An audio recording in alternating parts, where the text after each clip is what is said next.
আসসালামু আলাইকুম। কি খবর সবার, কেমন আছেন সবাই?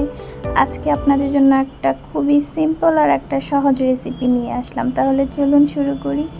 তো প্রথমে দেখতে পেলেন আমি ইলিশ মাছ নিয়ে নিয়েছি। এখন খুবই অল্প উপকরণে এবং সহজভাবে এটা আপনাদের জন্য আমি রেডি করেছি।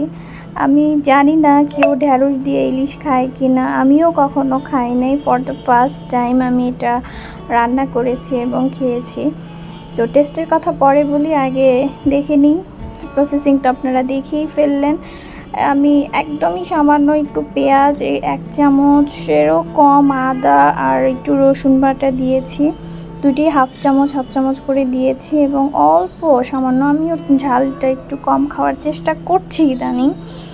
তো দিয়ে একটু হলুদ মরিচ দিয়ে এটাকে আমি একটু মশলাটাকে কষিয়ে তারপর আমি মাছটাকে একটু কষিয়ে নিচ্ছি একটু পানি দিয়ে। আর ইলিশ মাছ তো হতে বেশি টাইম লাগে না, ঢ্যাঁড়সটাও তাই। আমি প্রথমে একটু তেলে একটু লবণ দিয়ে ভেজে নিয়েছিলাম এবং এখন ইলিশ মাছটা একটু সিদ্ধ হয়ে আসলে তখন আমি এটার মধ্যে ঢ্যাঁড়সটা দিয়ে দিচ্ছি এবং দেখাই যাচ্ছে এটা কত সহজ একটা রান্না আর সময়ও খুবই কম লাগে।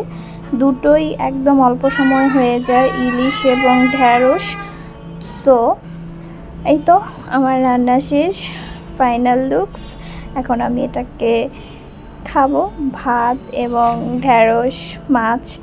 আর আমি একটু পাট শাক রান্না করেছিলাম, তো এটা দিয়ে খেয়েছি। বিশ্বাস করবেন কি না জানি না, অসম্ভব মজা হয়েছে।